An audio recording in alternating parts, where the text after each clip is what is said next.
नमस्कार, कानपुर वार्ता में आपका स्वागत है। मैं हूँ आलोक पाल।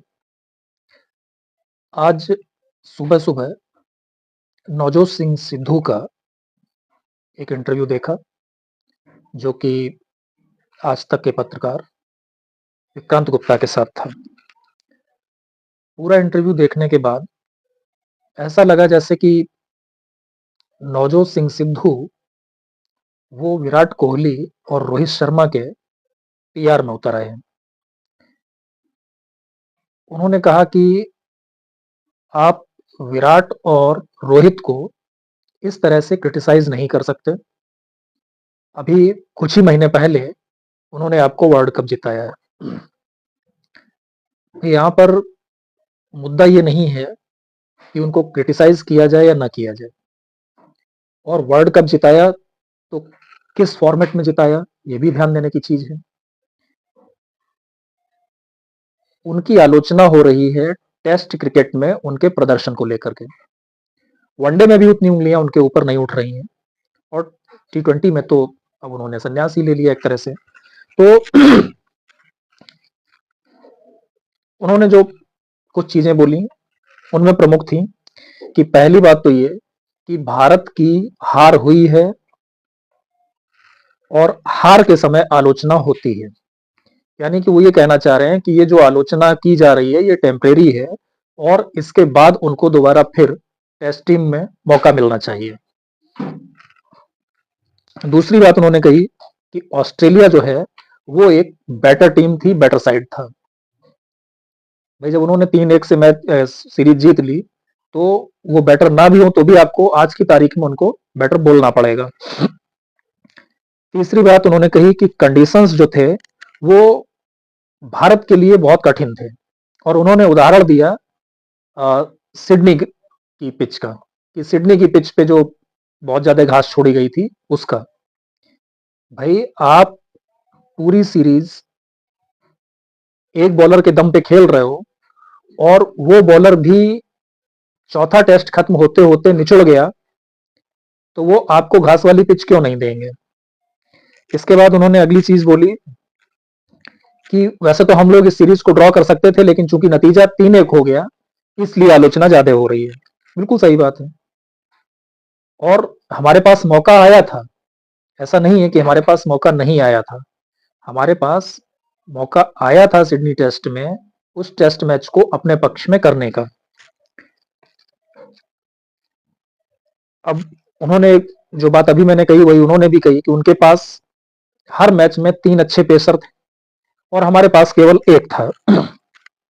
सच्चाई ये नहीं है, सच्चाई ये है कि हम हर मैच में कम से कम 3 मेन पेसर और एक ऑलराउंडर, जो एक्चुअली बैटिंग ऑलराउंडर थे, लेकिन उनके अंदर दिन भर में 10-12 ओवर कराने की क्षमता थी और अच्छी स्पीड से कराने की क्षमता थी।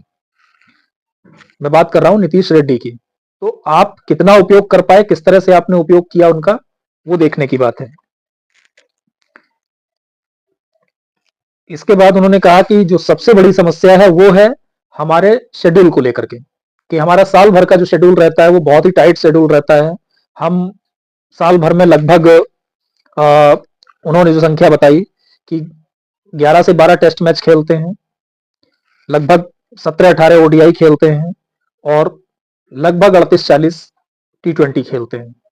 तो भाई 38-40 टी20 में बहुत सारे टी20 तो जो है वो आपके होते हैं आईपीएल के। आईपीएल कोई छोड़ना नहीं चाहता, और आप आईपीएल के प्रदर्शन के आधार पर आप वनडे की टीम भी चुनते हो और टेस्ट मैच की टीम भी चुनते हो। ये उन्होंने नहीं कहा, ये मैं कह रहा हूं। तो उन्होंने जो शेड्यूल को लेकर के बताया कि आपका लगभग 130 से 140 दिन का समय चला जाता है टेस्ट क्रिकेट में। अब अगर 12 टेस्ट मैच खेलेंगे तो इतना तो लगभग चला ही जाएगा, और इतना नहीं जाएगा तो भी 100 दिन सब तो आप मिनिमम मान के चलिए। इसके बाद उन्होंने कहा टी20 और ओडीआई में आपका लगभग 200 से 200-210 दिन चला जाता है।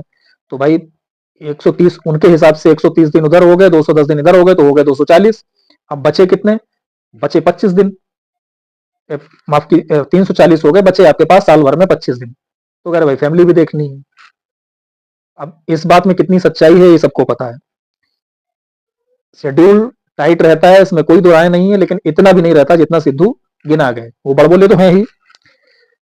इसके बाद उन्होंने केएल राहुल को लेकर के कहा कि भाई केएल राहुल जब आप उसको टी20 में खिलाते हो तो आप उससे उम्मीद करते हो कि वो बहुत तेज स्ट्राइक रेट से खेले, और जब वो टेस्ट मैच में खड़ा होता है तो आप कहते हो कि भाई ये ठहर नहीं रहा है विकेट पे, जबकि वो टेक्निकली बहुत साउंड है। बिल्कुल सही है।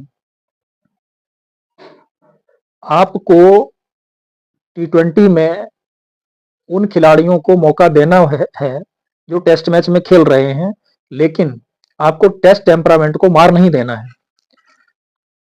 इसके बाद उन्होंने आईपीएल के पैसे की बात की कि भाई आईपीएल में इतना पैसा है और इस पैसे को जो है कोई छोड़ना नहीं चाहता।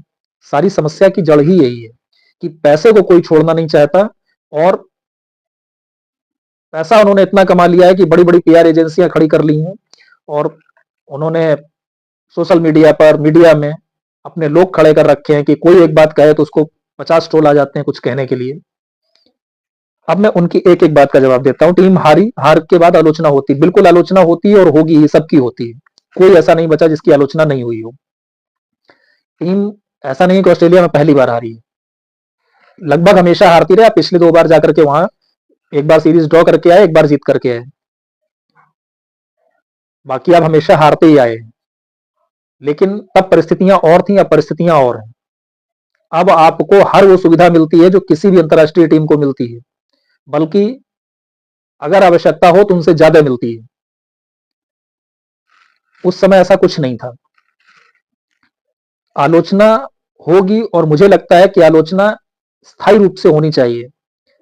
आप जिन विराट कोहली और रोहित शर्मा का बचाव कर रहे हैं, वो ऐसा नहीं है कि उन्होंने कोई 1-2 मैच खराब खेले और उनकी आलोचना हो गई। विराट कोहली का बल्ला पिछले 4 साल से नहीं चल रहा है, टेस्ट में भी नहीं चल रहा है। वनडे में बीच में थोड़ा बहुत उन्होंने रन बनाए थे, टेस्ट मैच में तो लगभग लगभग उनका बल्ला पूरी तरीके से खामोश है। केवल इसी सीरीज में एक सेंचुरी आई, वो भी लंबे समय बाद, मुझे लगता है 1-1.5 साल के बाद आई थी। जहां तक बात रोहित की है, तो रोहित मुझे लगता है कि टेक्निकली उतने स्ट्रांग नहीं है जितने विराट हैं, लेकिन रोहित की प्रॉब्लम वही है जो वीरेंद्र सहवाग की थी। उन्होंने तुलना भी की है। Virender Sehwag hand eye coordination के प्लेयर थे, और जब उनके साथ कुछ समस्या आई तो उन्होंने क्रिकेट को अलविदा कह दिया। अगर रोहित शर्मा के साथ समस्या आ रही है तो उनको भी अलविदा कह देना चाहिए, कम से कम टेस्ट क्रिकेट तो उन्हें छोड़ देनी चाहिए। वो निश्चित रूप से किसी खिलाड़ी का हक मार रहे हैं। इसके बाद जो आपने बॉलर्स की बात की, आप 5 बॉलर लेकर के गए थे, जो हो सकता है एक आध और हो, लेकिन 5 तो थे ही आपके पास। आपके पास बुमराह थे, सिराज थे, आकाशदीप थे, हर्षित राणा थे और प्रसिद्ध कृष्णा थे। आप 5 पेसर लेकर के गए थे, आपने पांचों को मौका दिया। नेट पे आप क्या उनका अभ्यास नहीं देखते थे?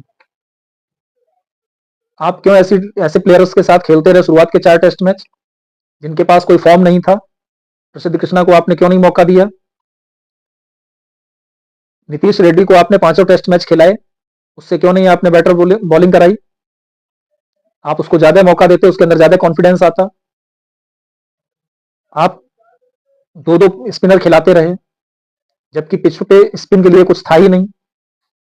अगर आपको बैट्समैन चाहिए थे तो आप प्रॉपर बैट्समैन लेकर के उतरते। आपके पास ध्रुव जुरेल थे, देवदत्त पडिक्कल थे, सरफराज थे, ये वहां पे क्या तमाशा देखने गए थे? तो आपकी टीम के पास स्ट्रेटजी नहीं थी, और स्ट्रेटजी ना होने में कप्तान की आलोचना होनी ही है।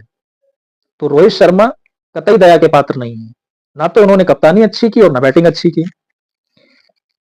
इसके बाद उन्होंने शेड्यूल की बात की, तो पहले तो जितना उन्होंने बताया उतना टाइट शेड्यूल रहता नहीं है। दूसरी बात यह है कि आईपीएल के लिए जब आप जाएंगे तो भाई आप बिल्कुल खेलिए आईपीएल। आईपीएल से आप टी20 की टीम चुनिए, आईपीएल से आप टेस्ट मैच के प्लेयर निकालिए, लेकिन आईपीएल के प्रदर्शन के आधार पर आप, माफ कीजिएगा, टी20 और ओडीआई की टीम चुनिए, लेकिन आईपीएल के प्रदर्शन के आधार पर आप टेस्ट टीम नहीं चुन सकते। आईपीएल में जो नंबर 11 पर बैटिंग करने आता है, वो भी अगर 6 बॉल खेल के जाएगा तो 10 रन बना जाएगा। टेस्ट मैच में जो नंबर 3 पर, नंबर 4 पर खेलने आएगा, वो 10 गेंदें तो केवल पिच समझने में लगा देगा। आप कैसे आईपीएल से टेस्ट मैच का मुकाबला कर सकते हो? एक उनका तर्क ये था कि आपके पास पहले से कोई स्ट्रेटजी नहीं होती, 145 की स्पीड से बॉल आ रही होती है, आप केवल रिएक्ट कर सकते हैं। अगर आप केवल रिएक्ट कर सकते हैं तो फिर तो आप किसी को भी खड़ा कर दीजिए बैट पकड़ा के, फिर उसके लिए विराट कोहली की ही क्या जरूरत है। तो ऐसा नहीं है, आपके पास स्ट्रेटजी होती है, और आज के समय में खासतौर से होती है। हर बॉलर के आपको वीडियोस दिखाए जाते हैं, आपको पता होता है कि बॉलर किस तरीके की बॉल करता है, यूजुअली उसकी लेंथ क्या रहती है, उसको बाउंस कितना मिलता है, वो स्विंग ज्यादा किस तरफ कराता है, ये सब चीजें आपको पता रहती हैं। ऐसा नहीं है कि आपको सब कुछ पता रहता तो आप आउट ही नहीं होंगे, ऐसा नहीं है। लेकिन आप अगर विराट कोहली की सेंचुरी निकाल दी जाए तो मुझे लगता है कि विराट कोहली और रोहित शर्मा के पूरी सीरीज में जिस एवरेज से उन्होंने रन किए हैं उसमें कोई एवरेज में ज्यादा अंतर नहीं आएगा। केएल राहुल के बारे में प्रॉब्लम जो पहले कही गई है कि आप उसको एक स्थायी पोजीशन नहीं देते बैटिंग करने के लिए, इसलिए आप उसको बर्बाद कर रहे हैं, हर फॉर्मेट में बर्बाद कर रहे हैं। उन्होंने कुछ उदाहरण दिए, सुनील गावस्कर का, सचिन तेंदुलकर का, राहुल द्रविड़ का, वीरेंद्र सहवाग का। तो मैं वीरेंद्र सहवाग से शुरू करता हूं। उन्होंने कहा वीरेंद्र सहवाग बहुत अच्छा प्लेयर था, बहुत अटैकिंग प्लेयर था, लेकिन क्या था कि उसके पास टेक्निक उतनी अच्छी नहीं थी, उसका हैंड आई कोऑर्डिनेशन जो था वो बहुत अच्छा था, लेकिन जब उसको आईसाइट में कुछ प्रॉब्लम आई, उसको चश्मे लग गए, तो मुझे लगा कि अब ये सरवाइव कर पाएगा कि नहीं, और वो सरवाइव नहीं कर पाया। बिल्कुल सही बात है आपकी, लेकिन सरवाइव नहीं कर पाया तो क्या उसने कहा कि नहीं अब मैं निर्णय मैं लूंगा? उसने 2 महीने के अंदर डिसीजन लिया और टेस्ट क्रिकेट को अलविदा कह दिया। टेस्ट क्रिकेट को ही अलविदा कह दिया, इंटरनेशनल क्रिकेट को अलविदा कह दिया। राहुल द्रविड़ की अगर आप बात करते हैं तो राहुल द्रविड़ एक बहुत ही उच्च कोटि के टेस्ट प्लेयर थे। वनडे में भी उनका रिकॉर्ड बहुत खराब नहीं है, लेकिन चूंकि कुछ मैचेस में उनका स्ट्राइक रेट कम रहा और आपने उनको टेस्ट प्लेयर बना के छोड़ दिया, आपने वनडे में उनको पर्याप्त मौके नहीं दिए। इसके बाद सचिन तेंदुलकर की बात कर लेते हैं। भाई सचिन तेंदुलकर को एक ना एक दिन तो सबको संन्यास लेना पड़ता है। सचिन तेंदुलकर को जब संन्यास लेना पड़ा तो लगभग 2 साल तक उन्होंने बहुत ज्यादा रन नहीं बनाए थे अपने अंतिम सालों में। लेकिन उनसे जब यह प्रश्न किया गया तो उन्होंने ये कहा कि ठीक है, हो सकता है कि मैंने बहुत ज्यादा रन न बनाए हो, लेकिन मुझसे ज्यादा किसने बनाए? अब यही बात आप यहां पे कह रहे हो कि 5 और भी प्लेयर थे, उन्होंने क्या किया? तो भाई उनने सब ने, रोहित शर्मा और विराट कोहली से ज्यादा रन बनाए हैं। चाहे यशस्वी जायसवाल हो, चाहे केएल राहुल हो, चाहे ऋषभ पंत हो, और चाहे नीतीश रेड्डी हो, सब ने इन दोनों से ज्यादा रन बनाए हैं, इन दोनों से ज्यादा बेहतर औसत से रन बनाए हैं। सचिन तेंदुलकर का मुकाबला आप कम से कम इस सीरीज में इन दोनों के प्रदर्शन से नहीं कर सकते। सचिन तेंदुलकर जब कम रन बना रहे थे तो टीम में उनसे ज्यादा रन कोई नहीं बना रहा था। किसी भी सीरीज में लगभग उनके रन सबसे ज्यादा होते थे, उनका एवरेज सबसे बेटर था। इनका नहीं है, इनका सबसे नीचे है, तो आप उनसे मुकाबला नहीं कर सकते। एक उदाहरण आपने दिया कि भाई हर खिलाड़ी के साथ ऐसा मौका आता है, बिल्कुल आता है, सबके साथ आया, सचिन के साथ 2-3 बार आया, उनको 2-3 बार सर्जरी करानी पड़ी, उनके एल्बो में प्रॉब्लम आई, उनकी कमर में प्रॉब्लम आई, काफी समय तक वो बाहर भी बैठे। लेकिन जब उन्होंने टीम में वापसी की तो क्या उनका फॉर्म इतना खराब था जितना विराट कोहली का पिछले 4 साल से चल रहा है, और रोहित शर्मा का भी लगभग 2 साल हो गया? इतना खराब नहीं था। उन्होंने उदाहरण दिया सुनील गावस्कर का कि कानपुर में टेस्ट मैच था, वहां पे क्यूरेटर ने वहां पे पिच पे घास छोड़ दी और वेस्ट इंडीज की टीम दौरे पर आई। मेलकम मार्शल ने जो है एक जबरदस्त बाउंसर डाला और सुनील गावस्कर के हाथ से बैट छूट गया। हो सकता है। फिर आप ही ये बता रहे हो कि अगला टेस्ट मैच दिल्ली में था और दिल्ली में सुनील गावस्कर ने एक नया शॉट निकाला। अब नया तो नहीं था, वो पहले भी ऐसा करते थे लेकिन कम करते थे। जब उन्होंने देखा कि उनके ऊपर बाउंसर्स की बौछार हो रही है तो उन्होंने हुक शॉट निकाला और दिल्ली में सेंचुरी बना दी। तो भाई एक मैच में फेल होना अलग बात होती है और लगातार 4 साल फेल होना अलग बात होती है। तो मुझे लगता है कि नवजोत सिंह सिद्धू, जो कि अक्सर जो है कंट्रोवर्शियल स्टेटमेंट देते हैं, उनको इस तरह से चाहे वो विराट हो चाहे रोहित हो, उनका बचाव नहीं करना चाहिए। दूसरी बात उन्होंने कही कि अगले 6 महीने तक तो आपको टेस्ट क्रिकेट खेलना नहीं है, तो भाई वनडे में कौन रोक रहा है उनको टीम में रखने से? क्या किसी ने कहा कि उनको वनडे टीम में न रखो? यही तो कहा गया कि आप टेस्ट मैच में जो है अब आप खेलने के लायक नहीं रहे, आपके रिफ्लेक्शन स्लो हो गए हैं, आप पिच को रीड नहीं कर पा रहे हैं, बॉल को रीड नहीं कर पा रहे हैं, तो अब आपको संन्यास ले लेना चाहिए। ये सबको लगता है, और मुझे लगता है कि अगर बीसीसीआई उनको आगे भी टेस्ट मैच में मौका देती है, तो वो किसी न किसी युवा खिलाड़ी का समय खा रहे हैं, समय बर्बाद कर रहे हैं। उनके अंदर अब टेस्ट क्रिकेट नहीं बचा है। उनको या तो खुद से रिटायरमेंट ले लेनी चाहिए, और अगर वो खुद से रिटायरमेंट नहीं लेते हैं, तो सिलेक्टर्स को उनको बाहर कर देना चाहिए। आज की वार्ता में इतना ही। बहुत बहुत धन्यवाद। नमस्कार।